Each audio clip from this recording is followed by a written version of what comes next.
Assalamualaikum warahmatullahi wabarakatuh. Alhamdulillah, wassalatu wassalamu ala rasulillah, Sayyidina Muhammad ibni Abdillah, wa ala alihi wa sahbihi wa mawalah amma ba'du. Saudara-saudaraku kaum muslimin yang dirahmati Allah Subhanahu wa taala dimanapun berada, pada kesempatan kali ini saya akan menyampaikan tentang pesan-pesan Rasulullah SAW dan juga para ulama kita ketika kita akan tidur. Nah, yang pertama, Rasulullah SAW bersabda, yang mana sabda ini memberikan pesan kepada kita ketika kita sebelum tidur, yaitu idza ateta maja'aka fatawaddo wudu'aka lisolati summa taji ala syikikal aiman. Nah, dalam hadis ini Nabi kita SAW itu memerintahkan kepada kita jika kita ingin tidur hendaknya kita wudhu sebagaimana wudhu sholat. Lalu kemudian kita diperintahkan untuk berbaring ke sebelah kanan, yaitu menghadap kanan. Nah, hadis riwayat Imam Bukhari dan Imam Muslim ini memberikan sebuah pesan yang sangat penting kepada kita ketika kita tidur itu untuk menjaga diri kita dari hal-hal yang tidak kita sukai, baik itu yang kelihatan ataupun yang tidak kelihatan. Dan dalam sabda lain juga Nabi berpesan bahwa jika kita tidur dalam keadaan suci, yaitu dalam keadaan berwudu, maka Allah akan mengirimkan seorang malaikat, yang mana malaikat tersebut akan menjaga kita, kemudian memintakan ampun kepada kita sampai kita bangun.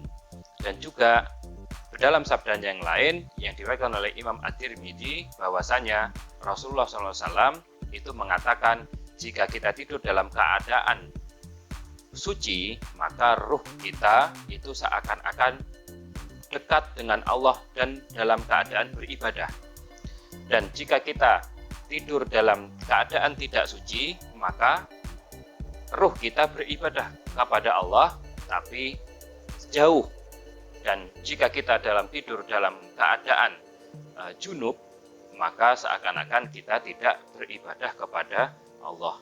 Nah, dari sinilah Rasulullah SAW juga menyarankan, para ulama juga menganjurkan bahwasanya hendaknya kita sebelum tidur itu berwudu walaupun dalam keadaan junub. Nah, kemudian yang kedua tadi, yang satu lagi yaitu jika kita tidur hendaknya menghadap ke kanan. Nah, menghadap ke kanan ini juga menjadi sebuah kesunahan yang mana dalam dunia medis sudah mafhum kita ketahui hal tersebut dapat memudahkan lambung kita untuk mencerna makanan. Tidak hanya itu saja, para ulama juga menganjurkan kita untuk menghadap ke kiblat. Nah, jadi prioritas yang utama itu adalah menghadap ke kiblat, kemudian dengan berbaring ke sebelah kanan. Nah, jika kita tidak mampu menghadap kiblat karena posisi tempat tidur yang bermacam-macam, maka hendaknya kita tetap berbaring ke sebelah kanan. Nah, itu yang utama tadi. Kemudian yang kedua, kita disunahkan juga sebelum tidur itu untuk bertaubat kepada Allah Subhanahu wa taala, dan kita disunahkan juga niat agar kita dibangunkan atau bangun sebelum subuh. Nah, itu sudah menjadi anjuran oleh ulama-ulama kita karena takutnya kita diperintahkan bertaubat itu, takutnya kita nanti ketika tidur memang waktunya ajal kita. Nah, kemudian kita juga disunahkan untuk niat agar bangun sebelum fajar, sebelum subuh, agar kita dapat beribadah kepada Allah Subhanahu wa taala di tengah orang-orang yang masih terlelap. Nah, yang ketiga, pesan Nabi kita SAW, kita diperintahkan untuk mematikan api dan menutup bejana-bejana air yang ada di dalam rumah kita. Nah, hal ini berdasarkan sabda Nabi Muhammad SAW, la tatrukun naro fi buyutikum hina tanamun. Hadis riwayat Imam Bukhari dan Muslim ini memerintahkan kepada kita untuk mematikan api sebelum kita tidur. Dan jika kita kaitkan dengan zaman sekarang, berarti kita diperintahkan untuk mematikan lampu ketika kita hendak tidur. Nah, lalu bagaimana jika ada saudara-saudaraku tidak mampu atau mungkin takut ya ketika tidur tapi tidak ada cahaya, maka hendaknya diganti yang lebih redup. Dan hal ini sudah terbukti secara medis bahwasanya jika kita minim cahaya, jika kita tidur dan ruangan itu minim cahaya, maka hal tersebut dapat membantu tubuh kita untuk merecovery tenaga secara lebih baik. Nah, kemudian juga kita diperintahkan untuk menutup bejana atau tempat makan tersebut berdasarkan sabda Nabi kita Muhammad SAW, Ghotul ina wa aukushiko.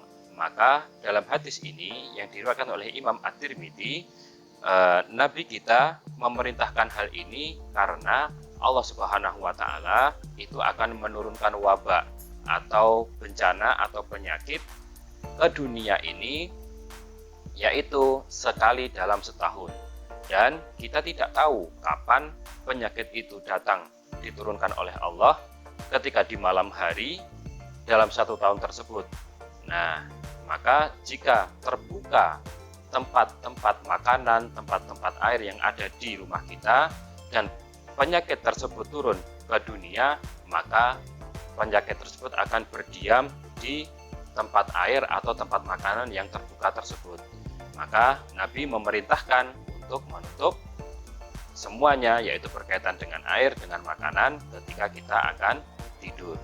Kemudian yang keempat, kita diperintahkan oleh Nabi kita Shallallahu Alaihi Wasallam untuk tidur tidak dengan tengkurap, ya, tidak dengan tengkurap, karena Nabi juga bersabda dalam riwayat Abu Daud, hadhihi du'jatun yubghidullahu subhanahu wa ta'ala.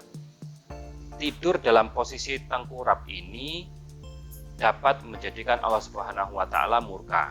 Nah, hal ini apa kaitannya dengan apa akibatnya atau apa keutamaannya?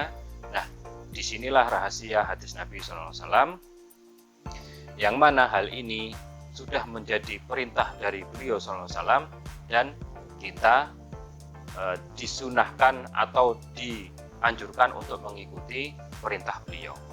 Nah, apakah tidur dengan tengkurap tidak boleh? Nah, ini sudah menjadi ketentuan dari beliau bahwasanya kita dianjurkan jangan tidur dengan tengkurap.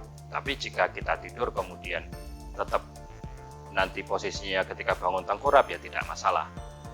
Dan juga yang keempat, dalam poin yang keempat ini Nabi juga menyarankan kepada kita dan memerintahkan kepada kita agar kita tidur dengan menutup aurat. Nah, karena apa? Sabda beliau, Allahu ahaku ayustahya minan nas. Hadis riwayat Imam Abu Daud ini menjelaskan bahwasanya Allah itu lebih berhak mendapatkan malu kita daripada orang lain. Yaitu kita seharusnya lebih malu lagi di hadapan Allah daripada di hadapan orang lain. Di hadapan orang lain saja kita diperintahkan untuk menutup aurat, apalagi di hadapan Allah Subhanahu wa Ta'ala. Maka ketika tidur hendaknya jangan membuka aurat. Lalu bagaimana jika misalnya ada yang terbiasa membuka aurat ketika tidur tapi pakai selimut? Nah, apakah hal seperti ini dibolehkan atau tidak? Nah, hal ini sebaiknya dihindari ya. Sebaiknya dihindari karena apa? Karena takutnya nanti ketika tidur dia terbuka auratnya. Nah, akan tapi boleh tidur seperti ini, ya boleh-boleh saja. Yang tidak boleh itu membuka aurat dan tidak menutupnya sama sekali. Kemudian yang kelima, kita disunahkan untuk memaafkan seluruh manusia yang pernah berbuat jahat dan dolim kepada kita.